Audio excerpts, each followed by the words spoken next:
ဒီဗီဒီယိုကြည့်ပြီးတော့ရင်တင်းတို့လည်းကိုကန်ကောင်းတယ်လို့ထင်သွားစီရမယ်အကဲလို့စဉ်းစားကြည့်တင်တာမြောက်ကိုရီးယားမှာမွေးကန်ရောဘယ်လိုဖြစ်မလဲပထမဦးဆုံးကတော့ဇပင်ကေကျွန်တော်တို့ကအခုဇပင်ကေထားချင်လို့ထားညက်ချင်တယ်လို့ညက်ဒါပေမဲ့မြောက်ကိုရီးယားမှာလို့မဟုတ်သူတို့မှာသူတို့အစိုးရတတ်မှတ်ပေးရတယ်ဘယ်လိုဝေးရမယ်ဘယ်လိုကေထားရမယ်ယောက်ျားလေးအတွက်ဆို10မျိုးမိန်းကလေးအတွက်ဆို18မျိုးအဲ့လိုကေမထားပဲတခြားကေပြောင်းထားလို့ကတော့သူကတော့အိမ်တိုင်းမှာသူတို့ခေါင်းဆောင်ပုံတွေရှိရမယ်အကဲလို့အဲ့ဒီပုံတွေမှာဖုံတွေရှိနေတယ်ဒါမှမဟုတ်အိမ်မှာမီးလောင်သွားခဲ့တယ်ဆိုရင်တင်ကတိမိသားစုကိုကယ်ပြီးတော့အဲ့ဒီပုံကိုမကယ်ဘူးမယူလာဘူးဆိုရင်တဘောပေါက်လိုက်တော့ဘာဖြစ်သွားမလဲဆိုတာ2017ဒီဇင်ဘာလမှာသူတို့ရဲ့ခေါင်းဆောင်တို့တည်ဆုံးသွားခဲ့တယ်ဒီလိုလည်းပဲဒီဇင်ဘာ19ကနေ29ရက်အထိဒီလိုပြောလို့အရက်တောင်းမင်းလာဆောင်ဒါနဲ့မပြီးသေးဘူးအဲ့10ရက်အတွင်းမှာတင်းရဲ့ဝင်းနေရတရက်ရှိနေတယ်ဆိုရင်ဒီပါမလို့မရဘူးအကဲလို့တင်လောက်ခဲ့ရင်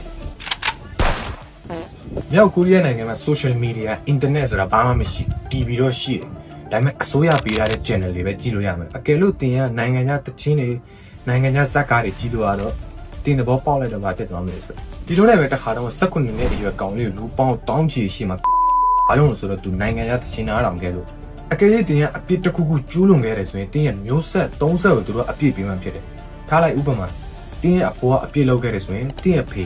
တင်နောက်တင်းရဲ့တားသမီးပါသူအပြစ်ပေးနေမှာဖြစ်တယ်။တင်းကမဲပေးလို့ရတယ်။ဒါပေမဲ့ဘာလို့မဟုတ်။သူပဲနိုင်မှာ။ရှိတာမှတစ်ဖွဲ့ပဲရှိတာ။မပေးရင်လည်းရမှာပဲ။တင်းကနိုင်ငံကိုကြော်ပြီးပြေးလို့လည်းမရပြန်ဘူး။ပြေးတော့လည်း